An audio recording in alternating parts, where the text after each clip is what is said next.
Well, good afternoon, ladies and gentlemen. We are here lighting the candle, A World That Works, with our Spotlight series. And I am very pleased to bring you a very special guest today. It's a gentleman that I've learned to like a whole lot in the last year and respect. And by the way, he's also the producer of our podcast. It's an extraordinary opportunity to have you here. Welcome, Eric Lopkin. Thanks for having me. It's great to be here. Very cool. So what have you been up to on this summer day? It's been very, very warm for the last 3 days. Today's been a big content creation day, editing podcasts, putting together blog posts, a lot of content marketing today. Well, that sounds exciting, but really not all that much exciting.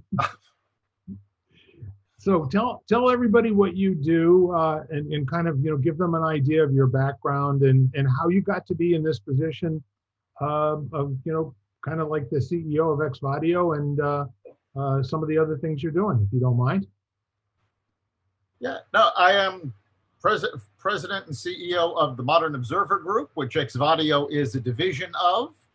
The primary business of the company is business coaching and consulting. We help entrepreneurs, executives, business owners really stretch their muscles and achieve more than they thought they could. And that's basically our mission at the Modern Observer Group, is to empower people to achieve more so that they're not bogged down in the day-to-day. Xvadio is actually something I had started back in the late 90s as Lopkin Media Enterprises. We published magazines. Now we have a book publishing line and a podcast network, which includes Lighting the Candle. Isn't that a small world? So the neat part of it is that the two of us have been, we've been traveling in the same spheres for years, and it's more than likely that we did spend some time together, but I don't remember it. I don't have those brain cells anymore from the early 2000s. But we got an introduction, a referral introduction, I want to say through Bill Dorr, if I remember correctly. And I think Bill Dorr was the initial connector, yes. You two guys need to know each other. 2009, 2010, something like that. It's been a minute. So, good. So now we know generally who you are.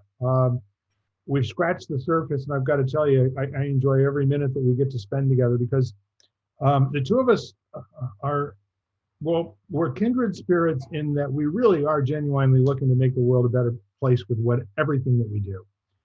And not only that, we're a couple of guys that have actually accomplished a few things in life as well, and structurally built some things that have stood the test of time. Others that have been here in spite of the test of time, some who have been able to get energy from the test of time. So the really neat conversation that's before us, I think this week, we're heading into a summertime of hopefully it'll be a summer of love. The last summer of love didn't turn out so well. But that said, I'm kind of curious, when you look at your involvement with community activism in what over your lifetime, what you've seen, Eric, are there some things that your experience tells you we can prepare for what comes next, and we probably ought to be in a position to deal with it pretty well? I mean, that's my question for today. Yeah, everything that's going on, so much of it was actually predictable if you just pay attention. There's the old saying, those who fail to learn from history are doomed to repeat it. Well, that's a lot of what we're doing now.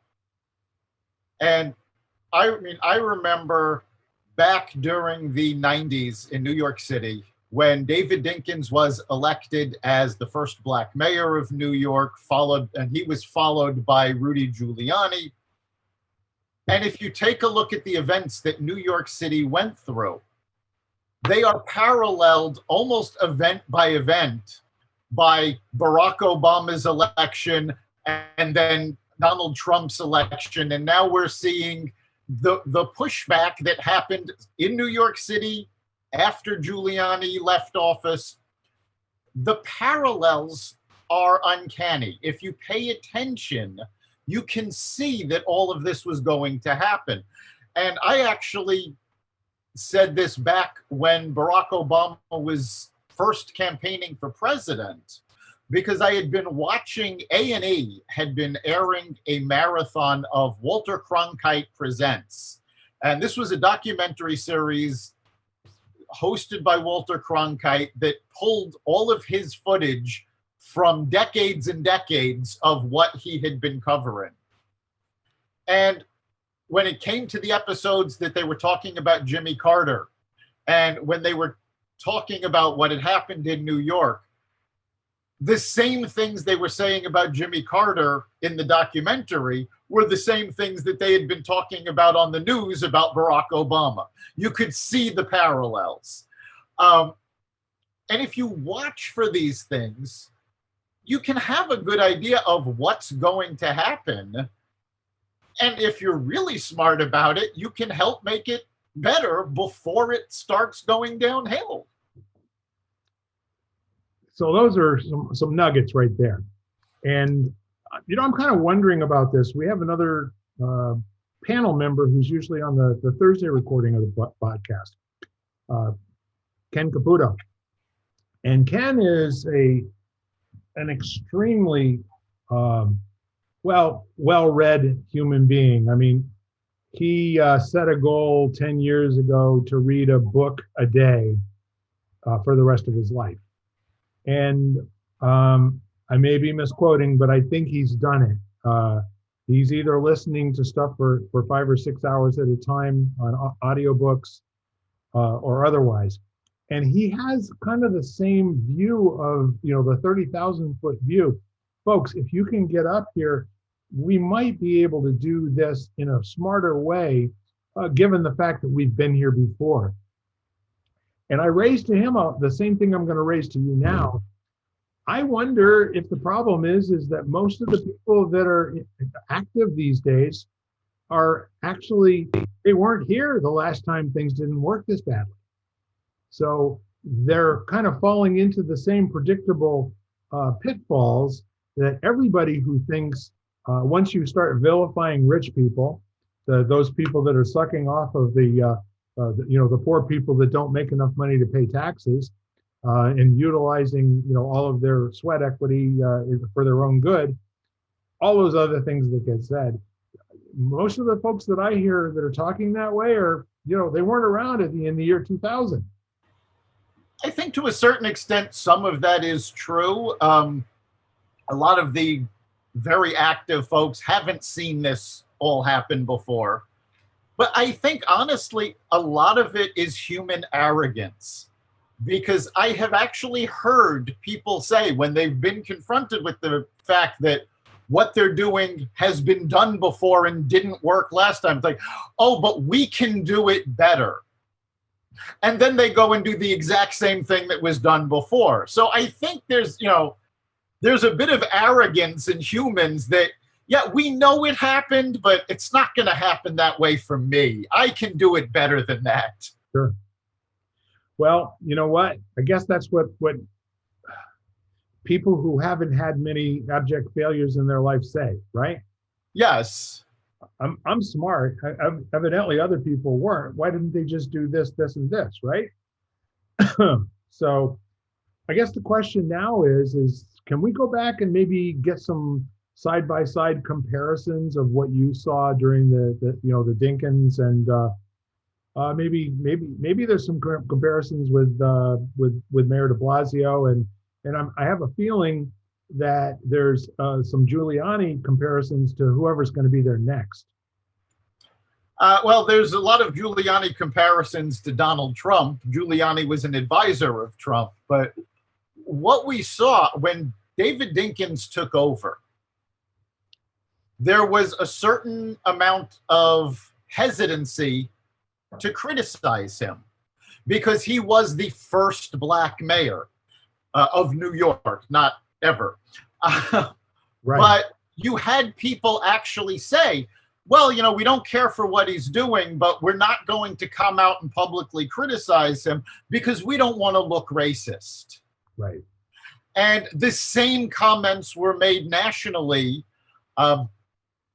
There was an article I remember back during the Obama administration in the Hollywood Reporter, where Mike Farrell and Ed Asner, both of who are big Democratic activists, came out and said they don't like Obama's agenda. They don't really care for what he's doing, but they're going to remain on the sidelines and not criticize them because they didn't want to look racist. Right.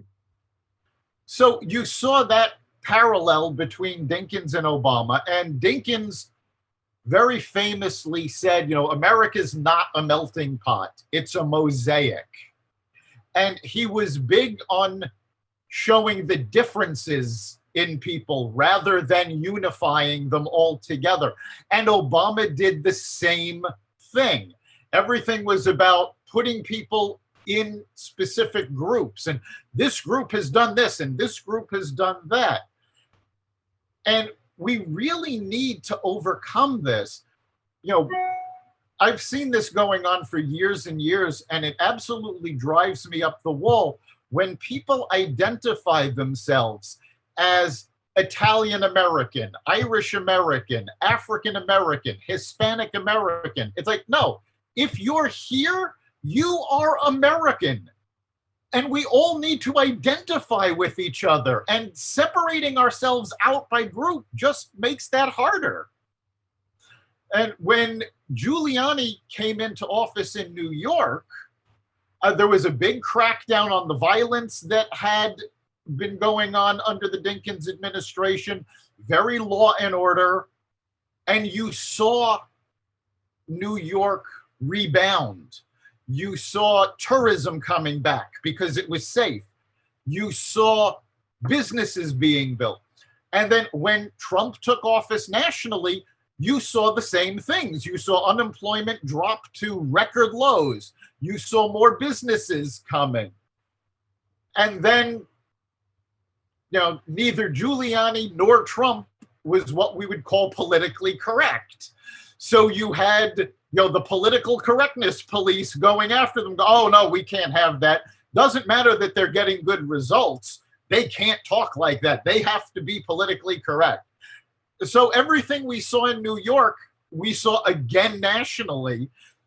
So it really didn't come as a surprise. Now, Bloomberg, and to a much greater extent, de Blasio, fell more into the Biden camp. So what we saw in New York start to happen under Bloomberg and continue to happen under de Blasio, now we're starting to see the seeds of that go forward under the Biden administration.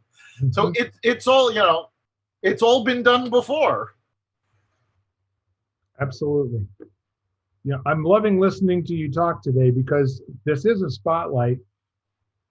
And, frankly, in terms of those types of situations, I think your experience, your hands-on experience is far superior to mine. Most of my community activism has been in the area of revitalization zones and economic development zones. It's had less to do with what's going on politically at City Hall, and maybe being in a small town as opposed to New York City, far less related to the racial connotations, and a lot more to do with, just simply being a small town that's considered to be in a poor part of the state. So all of that said, although I'm sure that we did and we still do have a microcosm of what's going on in the big cities right now, I'm hard pressed to go and look and find anything beyond petty crimes and maybe one or two disturbances, in the community. Most of the rest of things they seem to be, more kinder and gentler, if you will. Yeah.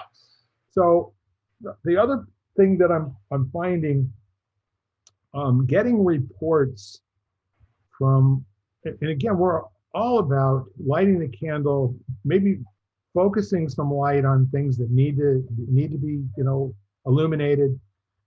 And the interesting part that seems to be coming to light for me are the informal stories that don't line up with uh, headlines and nationally broadcast television news. And I'll also have to confess I don't watch television news on any station hardly at all anymore, unless there is an event that occurs that I think is noteworthy, to understand what happened and just be aware of it.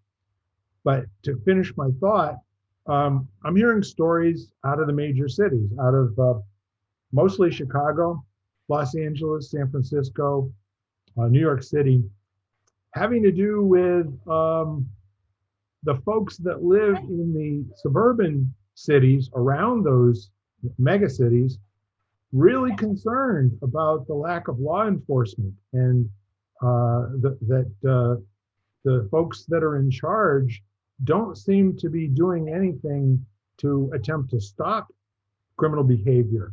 They're seeing reduced headcount on the police forces. They're seeing prosecutors in the districts not being willing to push for even trials. I mean, most people are being scheduled for a hearing some point time in the future and released on their own cognizance. And then you hear stories about X number of carjackings and all these things where people call the police department and say, hey, this has just happened. They say, well, you need to call your insurance company. We have too much of this going on, and we're not even sending police out to take statements. That I don't think is being covered in the national news at all. Nobody I know can find it. Right? I've seen stories about that here and there, but no, for the most part, it's not being covered. Primarily because this all started last summer with the riots after George Floyd was killed. And I mean, let's make no mistake. What happened to George Floyd was absolutely horrendous. But it was capitalized on by political movements. So you had people yelling, well, we need to defund the police. Now, we're a year later, several police forces have had their budgets cut. New York among them, Minneapolis among them, Portland among them. And now, oh, what a surprise. We've cut the police budget and crime is up. Well, yes, when you don't have enough people on the street, when these people don't have the proper training or enough training, when they're overwhelmed by the amount of crime that's going on, yes, crime is going to go up when you don't have enough police. Yes. And it absolutely amazes me. That's one of the things, like, really, you have fewer people enforcing the law, and you're surprised that more lawbreakers have showed up. And what really I find absolutely bewildering is I have heard a couple of politicians over the last several weeks calling for increased gun laws and calling for decreased police budgets. So they want to enact more laws, but take away the people who are going to enforce them. Right. I don't understand how they think that's going to work. Unbelievable. So I don't have a strong sense that they know how it's supposed to work either. It almost sounds to me like they're answering some community question that nobody's asked. They're conflating so-called a story about rampant police violence against minorities, in one in particular, and the need to do away with the entire police force and build something from scratch. But in the meantime, everybody stand where you are and be nice to each other for a minute, okay? Right. Yeah. I mean, that's sort of the problem that we've seen over and over again. Regardless of what the issue is, whether it's, violence, corruption, racism, economic problems, whatever the problem is, we seem to have this knee-jerk reaction to, well, let's do something fast. That way we can say we're doing something, rather than actually taking the time, examine the problem, and figuring out what will actually solve it. Exactly. The thing that I've been listening to, this is the sentence that somebody said, who knows when they said it the first time, but I've been hearing it ever since I've been an adult. That going back to the early 1970s. We need, just think along with me here, ladies and gentlemen, and tell me when the last time or how many times in the last 12 months you've heard this.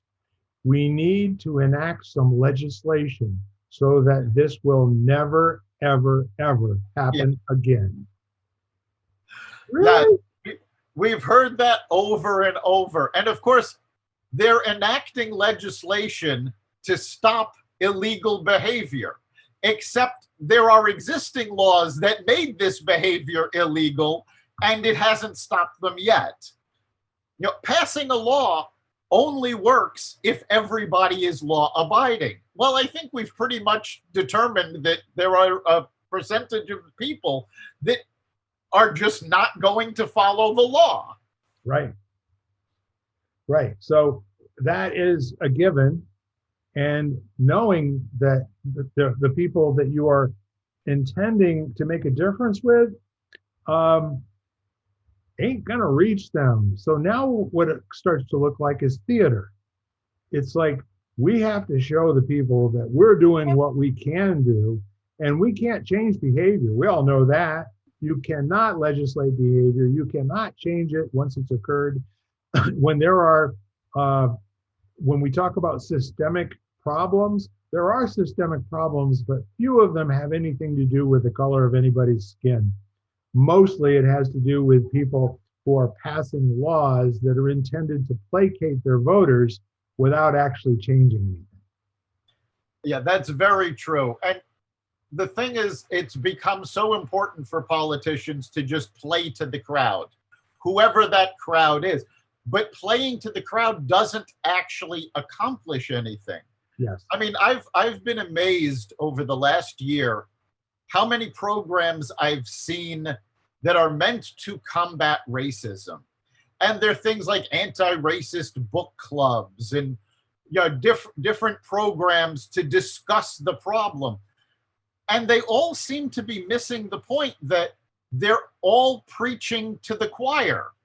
The people who are participating in these programs aren't the people who are causing the problem. These are the folks that already agree with you, already agree that, yes, this is a problem that has to be solved, but you're not reaching out to the people that can actually fix the problem or need to be changed and need to change their behavior in order to fix the problem. Well, sure, there's also a language structural problem with anything that's anti. Yes. First of all, racism is conversational. There's nothing genetic there. There's no physical mechanism. There is no place and point in time where you can go visit racism. At this address, these times they're open on Thursdays and Fridays. It's a conversation. You can't cure conversational ills. The only thing you can do is to train the culture to have a different conversation. So when you have an anti-anything, what you're saying is, let's make this son of a gun last for a very long time into the future. We'll get funding from Congress. We'll get a lot of publicity. We'll get a lot of donations from the two coasts. And in the meantime, they're not going to expect for us to actually do anything, because everyone knows you can't solve a conversation. Okay, it's conversational. There's no rock, there's no stone, there's no sticks. It's just people talking. So let's be anti. Well, let's see some of the things that we've been anti. So do you remember the Jewish Anti-Defamation League, its founding? Sure. How are they doing 70 years later? Yeah. Not all that well, because right now in the United States, the largest jump in hate crimes has been against Jews. Right. That's right. So now we're going to have an anti-Asian hate crime movement. People can throw money at that. And this is called, it's a placebo for actually doing something once again. Two things you do, if you're in government, or if you have money and you want to make sure that they don't come to your doors with with lit whatevers and pitchforks and all that kind of stuff, is you say, hey, look, I already gave it the office, right? That's what I know I can do. I can give money. And so what are some other things we've declared war on? Well, a big problem that's happening with this anti-movement, the anti-anything. I mean, first of all, these problems are caused and solved by conversation. Yes. You have to share ideas. You have to express ideas. And we have this massive cancel culture movement that doesn't want to have a conversation. They want all conversation halted. And that doesn't solve any problems. On the other hand, you've got people going, well, I support a movement, so as long as I support that movement, I'm covered for everything. Right. And I have heard people talk about how they support Black Lives Matter and how they support Stop Asian Hate. And then these same people have turned around and said the most anti-Semitic things I've ever heard. All right. So let's see if we can agree on something here, okay? The anti-racist groups rarely are anti-all racism. Yes, that's absolutely true. They tend to focus on a single situation, a single problem, and go, well, let's just deal with this. Everything else is out of our purview. Right. And it's almost always where the focus of the so-called racism, there may be bad behavior there. There may be deplorable behavior. But by naming everything racism, it so diminishes the range of from innocuous bad thing to really heinous bad thing, gloms it all together, and again further makes it totally unsolvable. But here you are. Let's just talk about the current anti-racist. There's dozens of these things popping up all over. I got a LinkedIn invitation to go and be with like 5,000 or 6,000 people that had signed up to be on this LinkedIn call. And I thought to myself, are we going to talk about rap music? Are we going to talk about Ice-T and some other now mainstream celebrities, the guys that started off with the bitches and hoes and all the rest of that kind of stuff in the 1990s, that are playing golf with celebrities and senators and all that kind of stuff. I am saying to you, they got people's attention by having dirty mouths. They said things that absolutely were racist. They are racist. Whenever somebody can use a word that other people can't use, and they use it with impunity, and they use it to be exclusive and inclusive, and it's all part of their language, racism is not necessarily a bad word, my friend. When you are looking at who you are and what your DNA gives you, to be interested in what that means for you. How does that identify you in the world? But when you start using other people's definitions that are either bad or good for whatever that is, there's corruption there. And unfortunately, it has to do with a lot of money. It has a lot to do with power, and it has a lot to do with people, who just plain don't have the grounding, and they don't have the wherewithal within themselves to know that the conversation is bankrupt and it's phony. It's not a real conversation. If you didn't learn it on your own block and you have to go someplace else for somebody to teach it to you, I say, what if it's phony?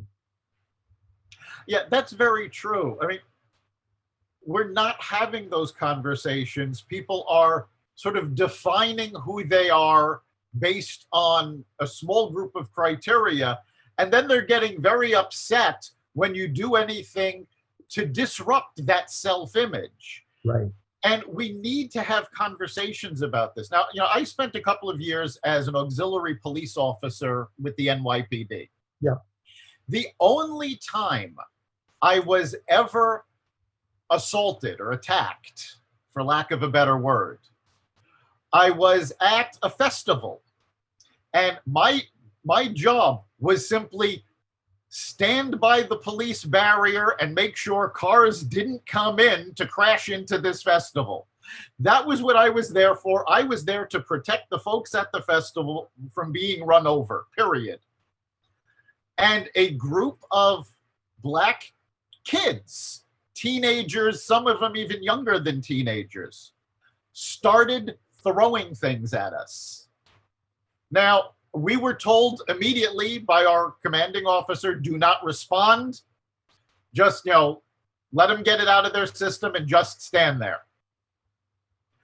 Now, of course, today you hear all of these things. Oh, police have no respect for African Americans or Hispanic, or fill in the blank, whatever group you're talking about. And yet it was very clear that these African American kids were not being taught to respect police either. So the big problem with racism is that you can't just say, well, you have to respect me. This has to be something that goes both ways. We have to respect you. You have to respect us. It has to be a joint effort. And so far, none of the anti-movements that we've seen over the last year have done anything to really be a joint effort with anyone. And I think that is an extremely important point here. So we are lighting the candle, and I want you to know that we're having this conversation to bring out on the table and just kind of use everyday language and describe what we see going on. And we're getting to the top of the half hour here, Eric. And I think really to kind of let you, the listener, know where we're going with this. You may or may not agree with us. You may or may not even see it. You may or may have a really serious, hard opinion of your own that we haven't expressed yet. There's room for all of that. That's the point. And what we're going to talk about in the next segment is how conversation solves these conversational problems. Where do we need to go from here so we are lighting candles? We are making safe neighborhoods for kids to go out and come home, and for parents to know that they can trust, the other people in the neighborhood to look after their children the way that we did when I was growing up, when many people were growing up. Our community needs to support each other. And they say it takes a village to raise a child. I haven't heard anyone say that in more than 10 or 15 years, and that breaks my heart. Yeah, so, we all need to be in this together, and all opinions need to be welcome, whether you agree with them or not. Exactly. So with that said, we're going to wrap up this segment. Thanks, ladies and gentlemen. Come back and see us on the flip side. We'll see you there. All right. Bye for now. You've been listening to Lighting the Candle, a world that works, part of the Exvadio Podcast Network. You can hear us at exvadio.com/podcasts, Apple Podcasts app, Google Play, Spotify, iHeartRadio, Stitcher, and wherever you find podcasts.